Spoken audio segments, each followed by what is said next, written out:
Hepinize selamlar arkadaşlar. Web3 Talks'a hoş geldinines. Bugün yanımda değerli bir konuğum var. İlk videoda bahsettiğim editin en güzel kısmı beni YouTube'a başlamaya teşvik eden. İlk videom için shoutout vereceğim isim Anıl Yılmaz. Abi hoş geldin. Seni aramızda görmek çok güzel. Türkiye'de görmek de çok güzel. Uzun süredir. Teşekkür ederim. Elimden geldiğince. Türk mutfağını özlediğin sürece seni burada görebiliyoruz. Hazır görmüşken de yapışıp birkaç tane içerik çekelim diye. Evet, yani gerçekten burada olmak çok güzel her şeyden önce. Çünkü uzun zamandır içerik üretmek konusunda tutkumu en yakından bilen sensin. Zaten videonda da bahsetmişsin. Bahsettim. Aynen öyle. Herkes biliyor bence artık. Yani umarım o yüzden buna başlamış olmak, bunun içinde olmak benim için çok keyifli. Ve hani gerçekten devam edeceğimizi bilmek de benim için çok keyifli. Yok, kesinlikle. Yani artık bir söz verdik, başladık, startı verdik. Harika. Bundan sonra makine gibi ilerliyoruz. Harika. Siz de şahitsiniz. Dolayısıyla şu an burada oluyor olmak benim için gerçekten böyle tatlı kıvamında. Gerçekten çok güzel bir konsept başlattın. Yani ilk önce tabii böyle bir şey başlatıyoruz. Yani çok insan özellikle seni Instagram'dan takip ediyorlar. Ama hani kimiz, ne yapıyoruz ve buraya gelecek olan insanlar kimdir? Yani bu kimdir konusu bence önemli konulardan biri. Çünkü kendini anlatmak isteyen, belli bir yerlere gelmiş, belli bir başarı elde etmiş herkes için kimdir konusu her şeyin başlangıcı. O yüzden bence güzel bir şey başlattın. Bir parçası oluyor olmak da benim için çok keyifli. İlerleyen süreçte zaten hani bu kanalda hepimizi farklı şeylerde, farklı içeriklerde görüyor olacaksınız. O yüzden birinci basamağı olarak Alperen'in kimdir konuğu olmak benim için çok onur verici. Kesinlikle birinci konuğum sensin kimdir konusunda. Bir de bu seri başlatırken şunu düşündüm. Yani birçok içerik var YouTube'da şu an özellikle NFT ve blockchain konusunda. Ama insanlar bu bilgilerin kimden geldiğini bilmiyorlar. Dolayısıyla bu bilgileri anlatan ve aktaran kişinin background'ı bence çok önemli. Çünkü herkes biliyorsun bu konuda bir şeyler söylüyor. Herkes bu konuda mentor, herkes bu konuda gerçekten işin en iyisini bilen kişiler. Dolayısıyla lafı dinlediğin kişinin background'ını bilip ona göre bu içeriklere yaklaşmak çok önemli. O yüzden bu videonun konusu Anıl Yılmaz kimdir? O zaman ben hızlıca giriş yapayım. Buyur abi. Top sende. Ben seni bu arada arada sık sık kesmek istiyorum. Tamam. Alınmaca, denmece yok. Asla. Yani burası zaten hani genel olarak zaten konuştuğumuz gibi burası biz olduğumuz, bizim gibi anlattığımız, kendimiz gibi konuştuğumuz. Biz gerçek hayatta da aslında iyi kötü böyleyiz. Yani harala gürele giden bir iletişimimiz var ama harika bir tat. Bence biraz daha böyle içeriklerde biz oluyor olmak çok kıymetli. Neticede bunu böyle hani aman şöyle gözükelim, böyle gözükelim bir kaygıyla yapmıyoruz. Biz burada da neysek oyuz. Öyle olmaya da devam edeceğiz. O yüzden istediğin gibi nasıl rahatsak, nasılsak öyle olmasında fayda var. Şimdi benim hikayem nasıl başladı? Memur bir ailenin girişimci ruhlu bir çocuğu olarak dünyaya geldim. Ankara doğumluyum ama tabii memur bir ailenin çocuğu olmanın nimetlerinden diyeyim ben. Çünkü benim için çok keyifliydi. Türkiye'nin dört bir yanında bulunup en son aslında hikayemiz İzmir'de böyle biraz daha yeşerdi. İzmir'in Bergama ilçesi aslında. İzmir'in Bergama ilçesinde de böyle bilgisayarla ilk tanıştığım dönemlere gidiyor benim hikayem, girişimcilik hikayem. Daha 56K modemin yeni kullanılmaya başladığı dönemlerde internet sitesi satmaya çalışarak aslında başladı hikaye. Ortalama ne zaman ekliyor abi? Kaç yıllarında geliyor? Muhtemelen 2001, 2002 yani belki 2003. Tam böyle bilemiyorum tabii. Yani hani ben böyle tarih konusunda da biraz zayıfım aslında. Ama hani o zaman çok şey vardı işte milenyum 2000 falan. Benim hani bilgisayarıma kavuşmam 2001, muhtemelen 2002, 2003 gibi de ben artık hani bu konulara eğilmiştim. Tabii arkadaşlarım böyle çok böyle oyun konusunda çok başarılılardı. Ve hani onlar böyle başarılı oldukça benim o konuda başarılı olamayacağım çok aşikar olmaya başlamıştı. Ben de kendimi biraz daha böyle bu taraflara yönlendirmeye başladım diyeyim. Çünkü daha böyle kendimi bulabileceğim, daha kendimi anlatabileceğim bir şeyleri peşindeydim. Orada da işte o zamandan başlayan bir işte tasarım, web sitesi, işte yaptığım tasarımlarla bir şeyleri paylaşma hevesiyle bir yola girdim. Sonra fark ettim ki aslında bunun farklı bir boyutu da var. Bu boyuta hani herkesin web sitesi sahip olacağı bir dünyaya gidiyoruz. İnternet her yere yayılacak gibi bir artık şey başladı. Yani bir inanç başladı diyeyim ben de. Ve buna istinaden de kendi yeteneklerimi böyle buna göre biraz daha geliştirip kesinlikle çok iyi web sitesi yapıyordum vesaire falan diyecek biri kesinlikle değilim. Hani o zaman tabii WordPress'ler vesaireler daha yok denecek kadar az. Yok demiyorum. Çünkü hani vardı ama hani böyle daha yeni yeşermeye başlıyordu her şey. Ben işte orada web sitesi satarak bütün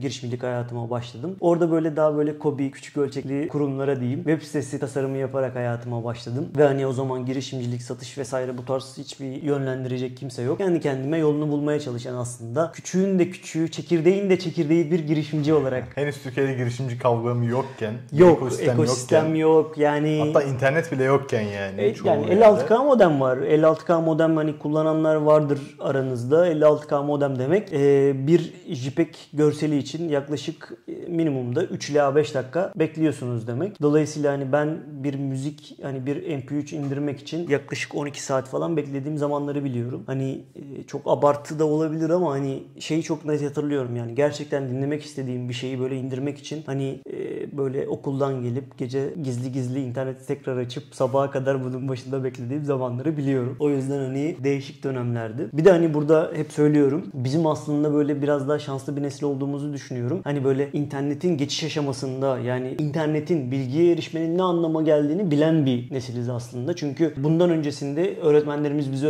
ödev verdiğinde biz gidip kütüphanede araştırıp işte ansiklopedide bulabildiğimiz bilgilerden bir şeyler derleyip böyle ortaya koyarak bilgiye erişmeye çalışıyorduk. Çok kısıtlı kaynaklardı yani. Tabii o zaman onun da farkında değildik. Çünkü hani bu kadar kısıtlıydı ki kütüphaneye gidince gerçekten dünya senin için dünyanın kapıları açılıyordu. O yüzden yani internetin bizim için ifade ettiği şeyin sizin için farklı şeyleri ifade ettiğini düşünüyorum aslında. Yani muhtemelen o geçişe biz şahit olmadığımız için ya ben gidip kütüphaneye bir şey araştırmadım. Veya gittiğimde de bilgisayardan araştırdım kütüphanede. Dolayısıyla büyük bir fark vardır diye düşünüyorum. Çok ciddi bir fark var. Şöyle bir tarafı da var bunun. Yani sizin internet konusunda erken sahiplenip bir şeyler yapma fırsatınız vardı. Benim böyle bir fırsatım hiç olmadı. Ben zaten internetin ortasına doğdum en azından belli bir ölçüde. Evet yani şöyle hem evet hem hayır. Yani fırsat her zaman fırsat. Dolayısıyla ve internetle birlikte gelişen çok ciddi bir gelişme eğrisi var. Yani internetin getirdiği fırsatlar birinci gün böyleyken ikinci gün çok az değildi. Ki bugün hani burada Web3 Talks'u yapıyor olmamızın sebebi de bu. Yani Web3'den bahsetmemiz yani nereden baksan 2-3 yıllık bir süreç. Dolayısıyla 2002-2003'te bunları hiç Web1'i daha yeni hayal etmeye başladığımız dönemlerden bahsediyorum. Kesinlikle. Sen bu iki çağda şahitlik yapmış biri olarak burada. Galiba yani bu kadar yaşlı olduğumu herhalde. Yok abi estağfurullah öyle bir şey demek çalışmadım. Teşekkür ederim. Ama ne kadar 30 yaşında olsan da. 30 teşekkür ederim. 30 da çok tatlı oldu. Yani ben muhtemelen senden daha yaşlı gözüküyorum. O konuya hiç girmeyeceğim. Yok. Ama yani Web3 tarafında özellikle sen tecrübe olarak da bir dinozor gibi konumlanıyorsun. Yani Web1'in Web2'ye geçiş aşaması, Web2'nin de Web3'e geçiş aşamasında bir early adapter olarak. Evet yani şöyle dinozor güzel bir benzetme oldu öncelikle. Yani tecrübe olarak bahsediyorum yani yanlış anlamasın. Onur bir şey söylüyor. Bunu dinozor yaptın ya. Yok yani burada tamamen tecrübe olarak bahsediyorum bunu. Lütfen evet yani dinozor olarak da mesela bir T-Rex misin mesela? Hani onlar da çok önemli. Kesinlikle Raptor falan kastetmedim yani. Yani T-Rex olmak hoşuma gider. Saygı duyduğum dinozorlardan.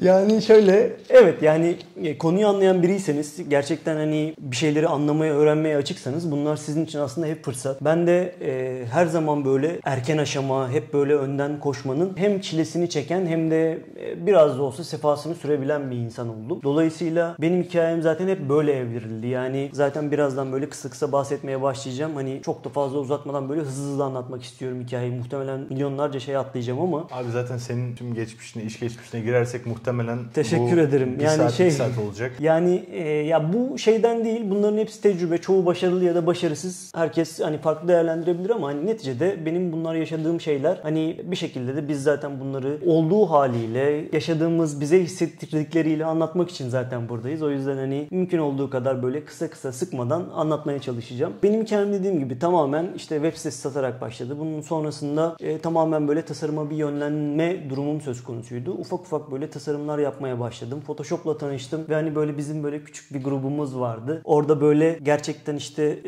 işin yazılım tarafına yönlenen arkadaşlarımız oldu. O zaman tabii böyle hackler vesaireler çok ciddi böyle herkesin gözünü yaşararak baktığı konulardı. Mesela orada çok ciddi çalışmalar yapan arkadaşlarımız oldu ki bunlar şu an yurt dışında hani ciddi yazılım şirketlerinde çalışan arkadaşlar haline geldiler. O yüzden hani evet o zamandan beri işin içinde bulunup bir şeyler yapan arkadaşlar şu an zaten çok iyi yerlerdeler. Buradan selamla göndereyim kendilerine. Abi, isim vermek istersen lütfen. Ya Doğukan mesela çok sevdiğim bir arkadaşım, kardeşimdi. Buradan hani izlerse şayet yüzünde bir tebessüm olmuş olsun.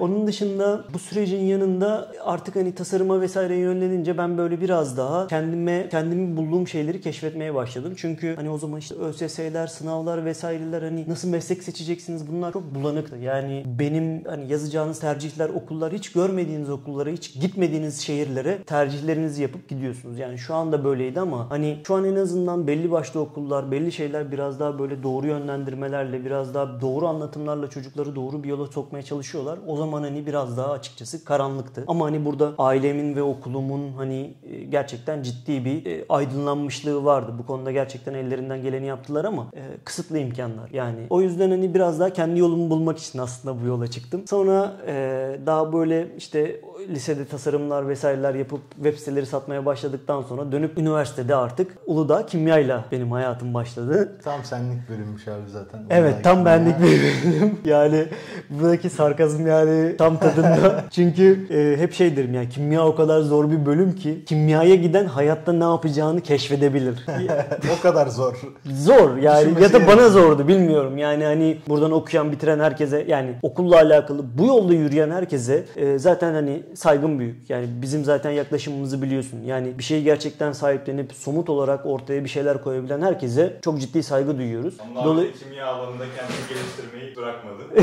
Kendimi geliştiremeyeceğimi anlayıp farklı bir yola geçtim. Yani dolayısıyla zararın neresinden dönerseniz kârdır. Kimyaya gittiğimde dedim ki yani burası kesinlikle bana göre değil ve ben hani mümkün mertebe artık iş hayatına biraz daha böyle tasarım tarafına yönlenmeye başladım. İşte fakültedeki tasarımları yapmaya başladım. Daha döndü üniversitenin tasarımları, işte kulüplerin tasarımları, ajanslarda çalışmaya başladım derken ben hani buradaki iş hayatını keşfetmeye başladım. Yani biraz daha böyle nasıl oluyor, işte iş nereden geliyor, müşteri nedir, ajans ne yapar gibi böyle dinamikleri yani yaşarken öğrenmeye başlama sürecine girdim. Hani burada da bana şans veren herkesin, çok iyi bir tasarımcı varken insanlar beni şey olsun diye tercih etmedi. Bir sıkıntı vardı. Bunu yapabilecek potansiyeli azıcık da olsa sahip olan biri varsa ortak bir zeminde buluşup bir yola çıkıldı ve burada da ben çok şey öğrendim. Seni bölmek istiyorum. Burada ajanslardan kastın dijital ajanslar değil herhalde. Yani daha dijital çok ajanslar yok. geleneksel ajanslardan bahsediyoruz. Tabii yani o zaman da yani Facebook, sosyal medya marketing falan, hani bunların olmadığı dönemlerden bahsediyorum. Yani ben ilk Facebook hesabımı açtığımda gene lise sondaydım ve hani böyle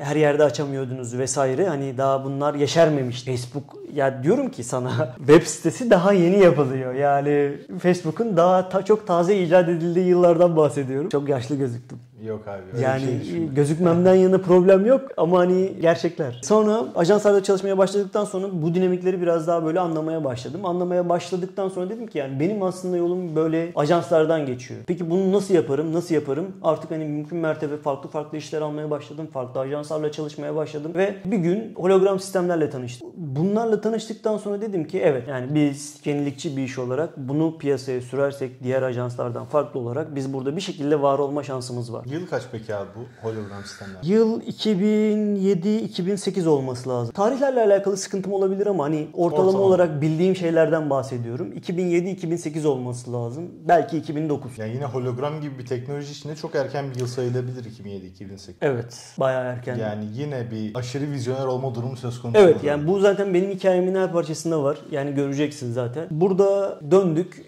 Burada işte İstanbul'da, yani bu işi yapacaksak dedik, İstanbul'da yapmam gerekiyor. Ben hayatımda İstanbul'a gitmemiş biri olarak çıktım ve İstanbul'a gittim. İstanbul'a gitme sebebim de şirket kurmak. Ama hologram ne? Herkesin aklındaki soru zaten o. Tamam da yani neden İstanbul'a gidip neden hologram? Yani bunu zaten ailemle kesinlikle paylaşmadım. Ben dedim ki yani İstanbul'a gidiyorum, arkadaşımın yanında kalacağım falan filan gibi bir hikayeyle gittim. Daha sonra İstanbul'da Volkan Alkan, onunla birlikte bütün bu süreci başlattık. Nasıl yaparız, nasıl ederiz, bunları çözdükten sonra işte yurt dışından cihazları getirdik, çeşitli böyle denemeler yaptık. Dedik ki tamam, bu işi yapabiliriz. Sonrasında ben çıkıp tamamen kapı kapı pazarlamaya başladım. Yani bu da kapı kapı pazarlama da yani hani gerçekten bir girişimcinin çabalamasının ilk örnekleri olabilir. Yani hani buna farklı örnekler verebiliriz. 56K modemlerin kullanıldığı, insanların internete hiç güvenmediği zamanında Yemek Sepeti'nin olması aslında çok bir çaba, bir emek. Bu çok ciddi bir direniş hikayesi. Ve vizyon yani aslında. Aynen öyle. Yani bu zamanki başarının aslında temelleri, bu temelleri böyle attığınızda şu zaman gördüğünüz gibi gibi durdurulamaz bir hale geliyor. O yüzden burada bu çaba tam anlamıyla o zaman başladı. Ben böyle kapı kapı dolaşırken, bu ürünleri satmaya çalışırken aslında bu hevesi, girişimcinin bir yere varma isteğini gören vizyoner iş adamlarından 2 tanesi bu konuya böyle dahil olmak istediler. Ve biz hemen çok seri bir şekilde şirketi kurup, ofisimizi kurup bu işi hayata geçirdik. Ve hani bizim hikayemizin aslında başlangıcı böyle oldu. Tabii şirketi kurduk ama yani ofisi açıp içine bir şey, bilgisayarlar koymakla bu iş bitmiyor. Biz ofisi açıp bilgisayarları kurduktan sonra yaklaşık 1-1,5 yıl boyunca sadece ve sadece ticaret nasıl yapılır, satış nasıl yapılır, işte işin muhasebesi nedir, finansın nedir, doğru satış nedir, bunların hepsini öğrendiğimiz bir süreç oldu. Abi peki bu süreçte bir yaptığınız Ar-Ge veya hologram ürününüz konusunda bir çalışma var mıydı? Şöyle, hologram ürünü zaten artık hani bizim tamamıyla her yere uygulayabileceğimiz bir hale geldi. Biz bu süreçte işte doğru tedarikçiyi bulduk, doğru ürünleri, doğru markaları, her şeyi bir araya getirdik ama müşteriyi bulamadık. En önemli konu, parayı kimden alacağız? Aynen öyle. Ve uzun bir süre böyle devam etti. Yani burada gerçekten bu konuda çok ciddi çabaladık. İşte bu çabalamalar ve sonundaki olan başarısızlıklar ve bu başarısızlıklardan aldığın dersler sana bütün bu yolu öğretiyor. Ticaret nedir? Nasıl yapılır? Satış nedir? Nasıl yapılır? Yani hepsini böyle kırıla döküle aslında öğreniyorsun. O yüzden bu süreç bizim için gerçekten böyle zihinlerimize, kişiliğimize, karakterimize ve bedenlerimize işleyen bir öğrenme süreci oldu. O yüzden bir şeyi böyle öğrenen insanlar varsa etrafınızda bence oturup bir dinlemenizi, yani kendim için söylemiyorum. Benim için zaten bu dönemler geldi geçti ama bu konuda tecrübe eden herkesin dinlenmeye değer bir hikayesi olduğunu düşünüyorum. Daha sonra biz bir yılın sonunda yaklaşık işte 800 tane tanıtım dosyası kargolayıp, yani birebir görüştüğümüz, telefonla görüşüp adreslerini alıp insanlara tanıtım dosyası kargolayıp sıfır işle kapattığımız 1,5 yıldan sonra ekibimize Sarper'i dahil ettik. Sarper Çelenk. Buradan izlerse ona da çok selamlar. İlk videomda da Sarper abiden bahsetmiştim. Sarper Evet, yani benim de aynı şekilde Bursa'da Uludağ Üniversitesi'nde okurken Amerikan futbol takımı vesilesiyle tanışma fırsatım olmuştu. Ve gerçekten hayatımda çok önemli yer tutan insanlardan biridir benim de. Sarper'le tanıştıktan sonra Sarper tabii bizim yanımızda daha böyle gerçek ekonominin içinden gelen biriydi ve bu konuda gerçekten bize çok yardımcı oldu. Onunla birlikte biz ilk işimizi YGA zirvesinde yaptık ve YGA'dan sonra biz işte Intel, TAV, L'Oreal gibi markalarla çalışmaya başladık. Tabii bunlarla çalışmaya başladık ama bizim ticareti öğrenme sürecimiz asla bitmedi. İşte fatura kesilmesi nedir? Faturayı kestikten sonra terminler, ödeme süreleri, bu süreçler nasıl gerçekleşir? Bunların hepsini böyle deneyimleye öğrenme durumunda kaldık. Ama gerçekten bir girişimci için olması gerektiği demeyeyim. Yani gerçekten doğru bir mentörle doğru bir şekilde yönlendirdiğinizde bu aslında süreçlerin hepsi çok kısa olabilirdi. Ve belki şu an bambaşka yerlerde bu projeleri var ediyor olabilirdik ama biz hepsini kendimiz öğrenmek durumunda kaldık. Çıktığımız coğrafya itibariyle, bulunduğumuz lokasyon itibariyle, yani İzmir'in Bergama ilçesinden çıkıp İstanbul'a gelip şirket kurmak, hani tamam coğrafya kadardır ama yani bu coğrafyanın en dibinden başlayıp buraya gelmek de hani biraz öğrenmen gereken bir sürü şey olduğunu kanıtlıyor sana. O yüzden bunların hepsini deneyimleyerek öğrendik. Ondan sonra bizim hikaye değişmeye başladı. Biz tamamen ajans dünyasının ne yapılır, nasıl yapılır, bu süreçler nasıl ilerler, hepsini çok hızlı bir şekilde kavramaya başladık ve burada hani hizmet nasıl sunulur, satış nasıl yapılır, bu işler kimden nereye gider derken biz 50 tane global markaya çalışan, çok büyük ajanslara hizmet veren bir konuma geldik. Abi peki bu global markalardan birkaçını en azından örnek verebilir miyiz? Tabii ki. Yani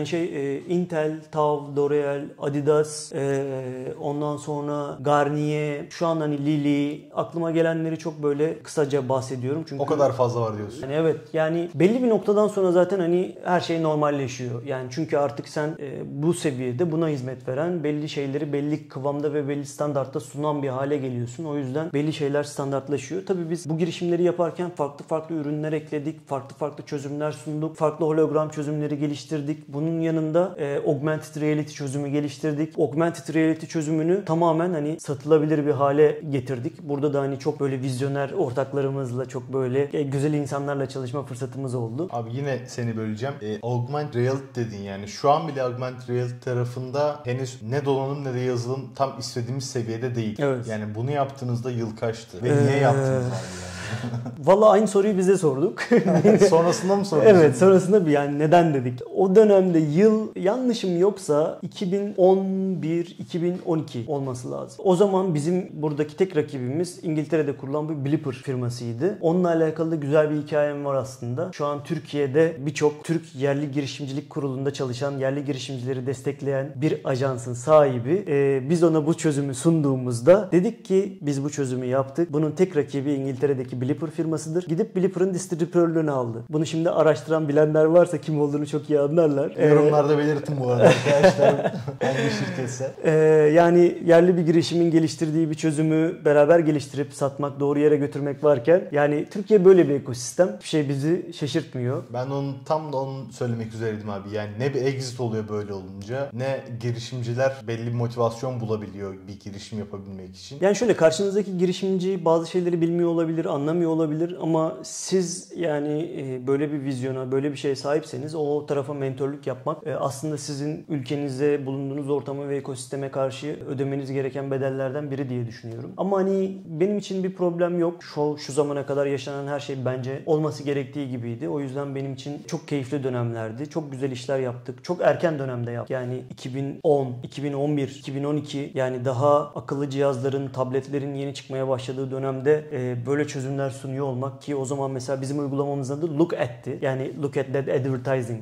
Yani gazetede verilen reklamların daha böyle 3 boyutlu ve değiştirilebilir olması mantığıyla yola çıkmıştık. Ama çok erkendi. Gerçekten çok erkendi. Hatta bunun bir oyununu da yaptık. İşte The Counter diye bir oyun vardı zamanında. Atari'lerde oynanan böyle tabancayla oynardınız. Aynen öyle. Yaşın kesmeden biliyorsun. Yok abi biliyorum yani. Ben de genel kültür. Evet, genel kültür. Her şeyi denedim. Bende vardı o ya. PlayStation olmayanların oyunu diyebiliriz bizim. Tamam, süper. Yani. Süper yani böyle biraz daha geriden. Aynen, maalesef. Tamam. Onu işte augmented reality'ye çevirdik. Yani siz telefonunuzu aldığınızda böyle onu tabanca gibi kullanıp böyle ördeklere gelip böyle vurduğunuz bir oyundu aslında. O zaman için çok yenilikçiydi. Onun da The Counter AR'dı adı. Hani belki böyle Google'da aramak isteyenler olursa böyle keyword veriyorum. Bulabilecekleri bir yer var mı abi? Yok yani onun üstüne iOS'un 700 tane versiyonu geldi yani. Evet. O yüzden hani onlara güncellemeler vesaireler fi tarihi kalıyor. Evet. Dolayısıyla hani birçok böyle vizyoner güzel işe imza attıktan sonra ekip büyüdü, projeler büyüdü ve hani belli bir noktada artık benim için hem insan yoğunluğu hem iş yoğunluğu doyum seviyesine geldi ve bir çıkış fırsatı olduktan sonra hepimiz bir şekilde şirketten çıkma fırsatı bulduk. Ondan sonra danışmanlık yapmaya başladım. Tek vizyonum da şuydu. Ben mümkün mertebe insanların olmadığı bir yöntemle çalışmak istiyorum. Neden peki abi? Yani bu noktaya ne getirdi seni ve yıl kaç? Yine yılı soracağım sana. Ne zaman exit yaptın şirketten? Ne zaman danışmanlık yapmaya karar verdin? Ve neden? 2014 ya da 2015 olması lazım. Yanlışım yoksa. Muhtemelen o dönem. Birincisi gerçekten insan yönetmek hani belli bir noktada şimdi şirketin büyüme belli bir aşamasına geldikten sonra kurumsallaşma işte burada devreye giriyor. Yani siz doğru ölçekte kurumsallaşamazsanız şirketin yükünü taşıyan insanların üstüne o kadar çok yük biniyor ki bu taşınamaz bir hale geliyor. Dolayısıyla bizim için bu şey gibi ya burada artık kurumsallaşıp bambaşka bir yola gireceksiniz ya da ilk size sunulan fırsatı kabul edeceksiniz. Ben kesinlikle bunu kabul etme taraftarı olarak hareket ettim. O yüzden yani bu noktada da gerçekten çok memnunum açıkçası. Çünkü insanın bir noktada sürekli olarak aslında burada yaptığımız şeyleri de biliyorsun. Bir şeyler böyle rutine ya da bir şeye bağlanmaya başladığında hem lokasyonu hem iş yapış şeklimizi değiştirip bizim için daha keyifli hale getirme refleksimiz var. Bunu geliştiren şey buydu işte. O yüzden geldiğimiz nokta itibariyle çok aslında iyi bir yola girdim ve danışmanlığa başladım. İşte dönemin hem ajanslarına hem farklı kurumlarına danışmanlık yapmaya başladım. En son benim işte Web3, Web3 Talks noktasına ilk tohumların atıldığı dönemler benim blockchain ile tanışmam. Yıl kaç abi? Yıl 2016-2017 olması lazım. O zaman artık hani blockchain konseptini çok daha böyle anlamaya başladığım, biraz daha böyle kafamda oturtup artık biraz daha böyle yatırım olarak içine girmeye başladığım dönemden bahsediyoruz. Onun öncesinde 2015'te ilk blockchain'i duydum. Tepkim de şuydu: saçmalık. Neden peki abi? Neden bunu? Cahillik. Yani Önyargı diyebilir miyiz? Önyargı yargı, tabii ki ön yargı. Yani dönüp şunu demedim. Ya bu nedir? Bana bir anlatın. Ama tabii yani bu da çok büyük bir etken. Yani senin karşına gelip bunu doğru bir şekilde anlatacak biri olmayınca ben sana şimdi Bitcoin anlatırken diyeyim ki işte bir tane blockchain teknolojisi var. Bu blockchain teknolojisinde datalar alt alta bağlanıyor. Senin için hiçbir şey ifade etmeyecek. Ama ben sana paranın icat edilişinden, buradaki olan sorunların blockchain'in çözdüğü kısmına değinirsem senin kafanda bir ışık yanacak. Bana kimse bu konuyu böyle anlatmadı. Anlatacak biri var mıydı yani? Yoktu. O yüzden şu an işte bu kanalı yapıyor olmamızın temeli de bu. Ve Seni burada böleceğim tekrardan. 2016-2017 yıllarında blockchain ekosistemiyle iyice tanıştığını söyledin. Bu zamanlarda böyle erken tanıştığın, yatırım fırsatı bulduğun veya erkenden dahil olabildiğin projeler var mı? O zaman her şey erkendi yani. O zaman yani her şey için çok erkendi. Binance'in daha böyle yeni piyasaya girdiği dönemlerden bahsediyoruz. O zaman benim en favori ürünlerimden biri Binance'ti yani. Çünkü hani gerçekten CZ her yerde, her şekilde bulunuyordu. Yani İstanbul'da 10 kişilik bir etkinliğe bile katılan bir adamdı. Dolayısıyla ve hani konuya yaklaşımları çok iyiydi. Yani insanlar telefonlarından girmeye çalışırken ilk mobil uygulamayı bu konuda geliştiren taraf Binance'ti. Mesela çok kripto para alıp satıyorsanız cüzdanınızda kırıntılar toplanıyordu. Bunları mesela bu kırıntıları BNB'ye çevir tuşunu ilk getiren onlar oldu ki bundan BNB milyon o değil. Yani bu adamlar konunun içinde, konuyu anlıyor, sorun ne, çözüm ne görüp direkt sana bunu sunabilen insanlar olduğunu düşünüyordum. Aslında bir yaklaşımı konusunda. Aynen öyle ve bugüne kadar da değişmedi. Yani şu an CZ tabii Lord oldu, bambaşka bir insan oldu, bambaşka şeylerle uğraşıyor. Etkinliklerin çoğunda yok. Gerek de yok artık. Var da yok. Dolayısıyla yaklaşımları çok iyiydi. O zaman hani BNB'nin 0.70 cent 1 dolar aralığında satıldığı dönemlerden bahsediyorum. Gördü. Kaç x yapıyor? Epey bir x yapıyor. Tabii bundan sonra tabii projeler vesaireler birçok proje çıktı. Birçok hani farklı şeyler çıktı ama burada tabii artık hani proje yapıp birçok projeye danışmanlık yapıp dünyadaki birçok blockchain etkinliğinde bulunup yani işin artık böyle tam kılcallarına kadar röntgeni çekince BNB'nin başarısı vesairesi bir yana işte Shiba'da da çok erken bir alım şansım oldu. Tamamen bir kumarmış. Abi ne kadar kazandığını sormayacağım veya o kadar detaya girmeyeceğim ama kaç x'i gördüğünü sormak istiyorum. Yani 2.0 sildiğini çok kesin bir şekilde söyleyebilirim. Ben blockchain, kripto hayatım boyunca hani bu kadar enteresan yükselişler çok görmedim. Yani çünkü ben aldığımda çok erken bir evreydi. Yani gerçekten yani insanların browser'ında yani insanların böyle Google Chrome'da yazıp açmayacağı bir şeyden aldım. Marketplace.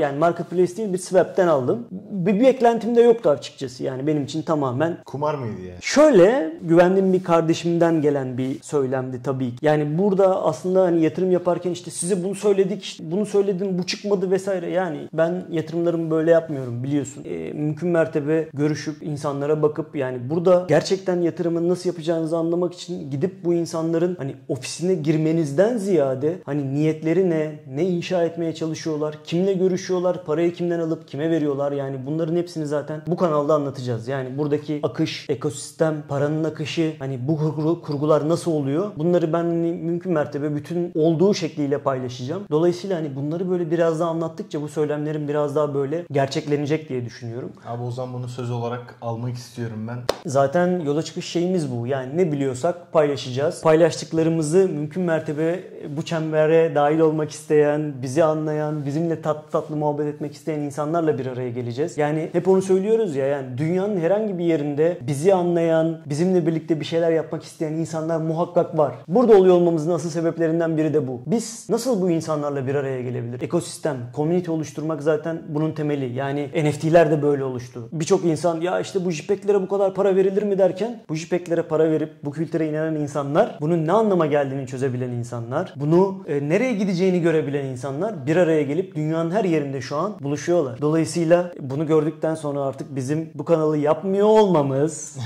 Alperen roasting time. Evet abi lütfen devam et. Ayıp olurdu diyeyim kapatayım. Neyse ondan sonra blockchain süreçleri başladı. Blockchain tabii başladıktan sonra orada benim için hani dönüm noktalarından biri Mustafa Elalivat. Mustafa abi selamlar. Mustafa abi gerçekten hani bu konuda en başından beri beraber olduğuma çok memnun olduğum isimlerin en başında geliyor. Abi o zaman senden bu konuda bir söz alabilir miyim? Mustafa abiyi de burada konuk Mustafa almak abi istiyorum. seni bu kanalda önce kimim sonrasında da her konuya dahil etmek için videodan canlı çağrı yapıyorum. Görüşmek üzere. Sonrasında artık hani blockchain'in gerçek hayat uygulamalarına odaklanmaya başladık. Çünkü Türkiye'de hep böyle bir şey vardı. IoT çıkar, herkes IoT konuşur ama ortaya bir şey çıkmaz. İşte Big Data çıkar, herkes Big Data konuşur ama ortaya bir şey çıkmaz. Gerçek iş, execution, yani İşi bitirmek, İş finalize bitirmek etmek. aynen öyle. Her şeydir. Fatura kesmek her şeydir. Yani bir girişim için fatura kesmek temeldir. Bu kadar basit. Burası Silikon Vadisi değil. Özellikle yani biz gerçekten hani başka bir coğrafyada doğmuş olsak belki farklı şekilde konuşuyor olurduk ama burada tek gerçek var. Fatura. O yüzden bu işin hayalini gören insanlar için de bunun farkına varmazlar ama karşısına bu işi gerçekleyen biri çıkınca söyleyebilecek bir şeyleri kalmaz. Çünkü mesela size dönerler, derler ki işte Big Data öyle, Big Data şöyle, Big Data böyle. Ürününüz var mı? Var. Kim kullanıyor? Henüz kimse kullanmıyor. Sessizlik. Dolayısıyla onun karşısına buyurun bu ürün, bunda müşterim dediğinizde mevsim değişir. Bizim yaklaşımımız her zaman buydu. Dolayısıyla buradan inşa etmeye başladık. Borsa İstanbul blockchain altyapısı dünyada ilk uygulamasıydı. Borsa İstanbul'dan sonra İstanbul Büyükşehir Belediyesi'nin ilk CRM'inde blockchain altyapısının kurulmasında Mustafa abi ve ekibiyle birlikte çalıştık. Yıl kaç peki abi Borsa İstanbul konusunda? 2017 ya da 2018 olması lazım. Yanlışım varsa hani gazete haberleri zaten var. 2017-2018 olması lazım. Burada biz artık projeleri gerçeklemeye başladık. Ondan sonra biz artık tamamen blockchain ekosisteminin içine girmiş olduk. Ve hani ilk olarak blockchain projeleri yapan böyle bir ne diyeyim bir ekosistem haline geldik. Yani Türkiye'de bir proje var. Bu nasıl yapılır? İşte kim yönetir? Parçaları kim olur? Vesaire vesaire derken hani biz böyle güzel bir bu işi gerçekleyen insanlar haline gelmiş olduk. Ve sonra artık yavaş yavaş blockchain ekosistemi de farklı bir hal almaya başladı. İşte NFT'ler yavaş yavaş yeşermeye başladı. Bunların hepsini gördük. Ne yapacağız noktasında artık NFT'ler gelmişti. NFT'lerin artık hani büyük oranda nereye gittiğini görmeye başlamıştık. Bu da 2020'ye falan denk geliyor. 2020'nin sonu falan olabilir. Evet, yani o zaman aslında NFT'lerle alakalı benim bir önceki videoda bahsettiğim gibi herhangi bir ekosistem yoktu. Vardı. CryptoPunks vesaire bunlar çıkmıştı. Çok değil. deneyseldi yani en azından. Evet. Biraz bu kadar vizyonlu olup bu kadar da vizyonsuz olduğum bir dönem aslında. Yani çünkü o kadar çok fırsat var ki hepsine yetişmem mümkün olmuyor. Ve hani biz bunların birçoğuna şahitlik ettik. O noktadan sonra artık hani NFT'lerin gümbür gümbür geldiğini hissettiğimiz, yani çok böyle çekirdekteyseniz bu ilk dalga sizi vuruyor. Ondan sonra daha farklı gruplara ulaşmaya başlıyor. Biz ondan sonra dedik ki yani tamam biz NFT odaklı bir proje yapmalıyız. Ve oradan artık bizi yeşertmeye başladık. Yani ilk olarak bir NFT aggregator olarak biz dedik ki yani NFT'lerin çok fazla kullanım alanı olacak. Bu kullanım alanlarında da günün sonunda farklı marketplace'ler, farklı kullanım alanları bir search engine'e, yani insanların aradığı NFT'yi bulmaya ihtiyacı olacak deyip burada böyle bir yola girdik. Tabii ama bunun öncesinde biz zaten blockchain projeleri yapan, bu projelerle birlikte farklı komünitelere yönlenen bir grup haline geldik. Ve benim de bir marketing geçmişim olduğu için yani benim için aslında çok eğlenceli bir süreçti. Çünkü Web3 pazarlaması, Web3 marketing bütün kuralların yıkılıp baştan yapıldığı bir döneme döndü. Ve bunların hepsini böyle sıfırdan anlayıp, deneyimleyip, keşfetmek, şimdi tecrübe sahibi biri olan olarak ön yargılarınızı indirip baktığınızda çok keyifli bir süreçti. Ve o yüzden işte size Alperen, Onur, haydi bakın böyle oluyor, böyle olacak diye hani hepimizin sonunda buraya bir şekilde hapsetmeyi başardığımı düşünüyorum. O yüzden bir yandan da keyifliyim. Abi şunu soracağım ben sana. Hebiz'den önce blockchain ve NFT kapsamında kaç tane proje yaptın? Ve bunlar nelerdi yani? Ufak bir özet geçecek olursa. Hebiz'den önce Borsa İstanbul, İstanbul Büyükşehir Belediyesi, Kanada'da bir blockchain borsası altyapısı. Ondan sonra yaklaşık 2 tane farklı NFT projesinde core olarak light paper vesaire ile alakalı her şeyinde yer aldım. Ve hani ondan sonra birçok core komüniteye zaten direkt olarak sizin dahil olmanızı istedim. Çünkü o süreçte bir yandan da bizim 2 odağımız vardı biliyorsun. Sosyal medya ve blockchain. Sosyal medya tarafında da biz o arada Pasta, Orta Doğu'nun hani gerçekten çok büyük isimleriyle bir şekilde bizim bu marketingten gelen geçmişimizi harmanlamak için bir araya gelmiştik. Bundan çok yani birçok şeyden aslında bahsetme fırsatım olmadı ama hani artık hani ufak anlattıkça farklı şeyler de çıkar. Bence diğer videolarda yani sık sık ana olarak değineceğimiz birçok nokta aynen olacak. Öyle. Yani o yüzden çok kaygım yok benim. Detaya girmiyorum. Orada bunları yaptıktan sonra zaten hani siz dahil oldunuz. Sizin zaten mümkün mertebe doğru yerde yerlerde oluyor olmanız vesaire, hani bunlar biliyorsun çok ciddi paralar harcadık, çok ciddi paralar kazandık. Kaybettiğimiz de oldu ama günün sonunda network ve erişim olarak her zaman yani insana dokunmak, insana ulaşmak bizim hani asıl hedefimizdi. O yüzden orada hani yaptığımız projeler ve içinde bulunduğumuz projeler zaten çok erken evreydi ve ondan sonrasında zaten hani biz white paper nedir, tokenomics nedir, yani bunlar nasıl yazılır, ne ifade eder, nasıl sonuç alınır, hani bunları büyük oranda zaten anlamış, çözmüş ve bunun danışmanlığını veren bir haldeydik. Senin de videonda bahsetmiştin. Bunun vesilesi olarak da işte Türkiye'de çok uzun zamandır bu konuyla alakalı çalışan GoArt'la bir araya geldik. Onlarla çok güzel bir başarı hikayesi ortaya çıkardık. Yani onlar çok uzun zamandır çok güzel bir çalışma yapmışlardı. Bizim işte tecrübemiz, yaklaşımımızla bunu hani gerçekten bence bambaşka bir yere götürdük ve NFT. çok da güzel bir sonuç aldık. Ve hani biz bunu yaptığımızda boğa sezonu yoktu. Ayı sezonunda bunu inşa ettik. Berbat bir sezondu diyebiliriz aslında. Evet yani NFT kötü haberlerin özellikle gün be gün sürekli geldiği bir sezonda bunu başarmak gerçekten bizim için de, böyle büyük bir organizasyonla böyle bir sonuca gidebiliyor olmak bizim için de gerçekten çok keyifli ve hani kendimizi memnun edebileceğimiz bir süreç oldu diyeyim. Tabii bundan sonra da biz artık hani biraz daha yüzümüzü yurt dışına çevirdik. Her zaman zaten o tarafta olmak tercihimiz. Çünkü bizim ayağımız, kökümüz burada olsa da asıl değerler, asıl getirip buradaki projelerle yani paylaştığımız şeyler onlar. Çünkü burada her şey birçok oranda iç içe. Herkes herkesi tanıyor. Herkes birçok şey yapıyor. Yani global düzeyde de öyle. Yani bu şeyin içinde bulunmaya başladığınızda görüyorsunuz. Genelde aynı insanlarla aynı şekilde bir araya gelmeye başlıyorsunuz. O nedenle buradaki değer zaten herkes arasında paylaşılıyor. Burada biraz daha hani pastayı büyütmekten ziyade olanı kapışmak gibi bir kültür var. Bizim odamız her zaman büyütüp hep beraber bir şeyleri yapıyor olmak. O yüzden bu vizyon doğrultusunda da hem buradaki gerçekten vizyon sahibi ve bu konuyu anlayabilen projelerle çalışmaya çalışıyoruz. İlerleyen süreçte bununla alakalı da bir içerik yapmak istiyorum. Türkiye'deki projeler neden başarısız oluyor? Neden başarısız olmaya mahkum? Bunun böyle madde birçok şeyine değinmek istiyorum. Ben de o konuda kendimi tutamıyorum genelde. Yani her videoda böyle bir şeyler söyleyesim geliyor. Bence burası zaten bunun için var açıkçası. Kimseyi yermek, bir şeyler konuşmak değil niyetimiz ama bu gerçekleri de konuşmazsak, bunları anlatmazsak ne gerçekten içeride olmak isteyen ne de gerçekten değer yaratan şirketleri birbirinden ayırt edebiliriz. Bizim de amacımız burada birilerini övmek, birilerini yermek, birilerine bir şey anlatmak kesinlikle değil. Biz bir şeyler yapıyoruz. Bu hikayeleri olduğu şekliyle ne yaşadıysak, nasıl teraziden geçirip neye koyduysak burada bunu anlayan, anlamak isteyen, bu hikayeyi merak eden insanlarla paylaşmak niyetindeyiz. Dolayısıyla hani etrafında olup bunu anlamak isteyen herkes de dinler ya da dinlemez. 2 tane seçenek var. Konu çok basit. Günün sonunda geldiğimiz noktada da yaklaşık onun üstünde blockchain projeleri ve NFT projeleri, hani büyüklerden bahsediyorum. Küçük hani light paper'lar vesaire, bunlarla hani zaten onların sayısını şey yapmayalım. Büyüklerden yaklaşık onun üstünde güzel projeyle işbirliği yaptık. Onlara güzel faydalar sağladık ve gerçekten bütün amacımız da hani bütün iş hayatımız boyunca zaten beraber olup beraber fayda üretmek. Fayda üretebildiğimiz oranda da hem lokalde hem işte globalde yaptığımız şeylerde de güzel networkler, güzel insanlar tanıdık ve bunu da doğru şekilde kullanıp doğru şekilde aktarmak, doğru insanlarla bir araya gelip başarıyı ortaya çıkarmak için çalışmaya devam ediyoruz diyeyim. Yani vaktimiz çok, o yüzden çok fazla içerik olacağı için hepsini vermeyelim şimdiden abi. çok fazla içerik olacağı için Aynen öyle. Aynen öyle. o yüzden hepsini burada şey yapmak istemedim. Dediğim gibi her şeyi anlatmak zaten hani mümkün değil ama genel olarak toplamam gerekirse ben marketing ve tasarım kafasıyla gelen bir iş nasıl satılır, nasıl büyütülür, nasıl yönetilir, iyi kötü tecrübe etmiş ve anlayan ve hep yenilikçi teknolojilerle çalışıp blockchain'de mümkün olduğu kadar içinde olup mümkün olduğu kadar bununla birlikte gerçek değer, gerçek proje üretip bu tecrübeyi de doğru şekilde, doğru yerde ve doğru insanlarla kullanmaya çalışan ve doğru ekiple doğru hizmeti sunmaya çalışan bir insanım. Ve buna istinaden de bu sürece boyunca edindiğimiz bütün tecrübe, hikaye, düşünce ve hani görüşlerimizi paylaşmak için de bu kanal var. Hoş geldiniz. Web3 Talks.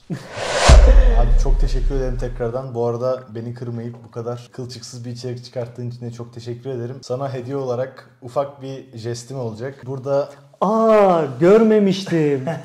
senin favori influencer'ın Gary Vee'den bir kargo var.